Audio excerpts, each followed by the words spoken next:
Hello friends, ರಾಶ್ರೀ ಕಿಚನ್ಗೆ ಸ್ವಾಗತ. ನಾನಿವತ್ತು mint lassi ಮಾಡ್ತಾಯಿದ್ದೀನಿ.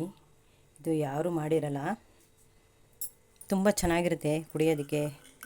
ಬಿಸಿಲಿಗೆ ತಣ್ಣಗೆ ಕುಡಿತಾಯಿದ್ರೆ ತುಂಬ ಚೆನ್ನಾಗಿರುತ್ತೆ. ಜಾರ್ ತಗೋತಾಯಿದ್ದೀನಿ ನಾನು. ಇದು ಸೋಂಪು ಒಂದು ಅರ್ಧ ಸ್ಪೂನು ಹುರಿದಿಟ್ಕೊಂಡಿದ್ದೀನಿ. ಇದನ್ನು 1/4 ಚಮಚ ಜೀರಿಗೆ ಪುಡಿ ಹಾಕ್ತಾಯಿದ್ದೀನಿ ಜಾರ್ಗೆ.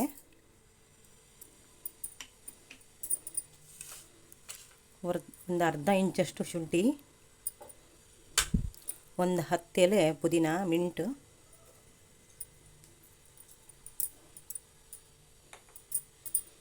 ಒಂದು 2 ಸ್ಪೂನು ಬೆಲ್ಲ. ಬೇಕಾದರೆ ಜಾಸ್ತಿ ಹಾಕೋಬೋದು. ಒಂದು ಲೋಟ ಮಾಡ್ತಿರೋದ್ರಿಂದ ನಾನು ಇಷ್ಟು 2 ಚಮಚ ಹಾಕ್ತಾಯಿದ್ದೀನಿ. ಬೇಕು ಅಂದರೆ ಜಾಸ್ತಿ ಮಾಡಬೇಕಾದ್ರೆ ಇನ್ನೂ ಜಾಸ್ತಿ ಎಲ್ಲ ಸಾಮಗ್ರಿ ತೊಗೋಬೋದು.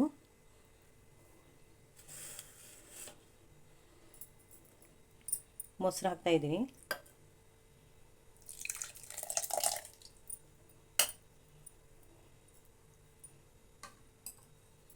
ಇದನ್ನು ಚೆನ್ನಾಗಿ ರುಬ್ಕೋಬೇಕು. ನೋಡಿ, ರುಬ್ಬಿದ್ದೀನಿ.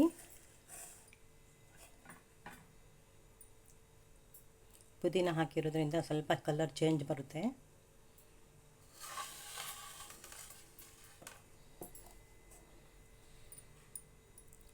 ಇದಕ್ಕೆ ಐಸ್ ಹಾಕಿ ಗಟ್ಟಿ ಕುಡಿಬೋದು. ನಾನು ಆಲ್ರೆಡಿ ತುಂಬ ತಣ್ಣಗಿರೋ ಮೊಸರನ್ನೇ ತೊಗೊಂಡಿದ್ದೀನಿ. ಇದಕ್ಕೆ ಸ್ವಲ್ಪ ಬಾದಾಮಿ ಪುಡಿ ಮಾಡಿದ ಬಾದಾಮಿ ಕ್ರಷ್ ಮಾಡಿ ಹಾಕ್ಬೋದು. ಕುಡಿತಾ ಇದ್ದರೆ ತುಂಬ ಚೆನ್ನಾಗಿರುತ್ತೆ. ಈ ಬಿಸಿಲು ಮಿಂಟ್ ಲಸ್ಸಿ ತುಂಬ ಚೆನ್ನಾಗಿರುತ್ತೆ. ನಿಮಗಿದು ಇಷ್ಟವಾಗಿದ್ದಲ್ಲಿ ಲೈಕ್ ಮಾಡಿ, ಶೇರ್ ಮಾಡಿ. ಹೊಸ ರೆಸಿಪಿ ಬೇಕಿದ್ರೆ ನನ್ನ ಚಾನಲ್ಗೆ ಸಬ್ಸ್ಕ್ರೈಬ್ ಮಾಡಿ, ಬೆಲ್ ಐಕನ್ ಮಾಡಿ. Thank you.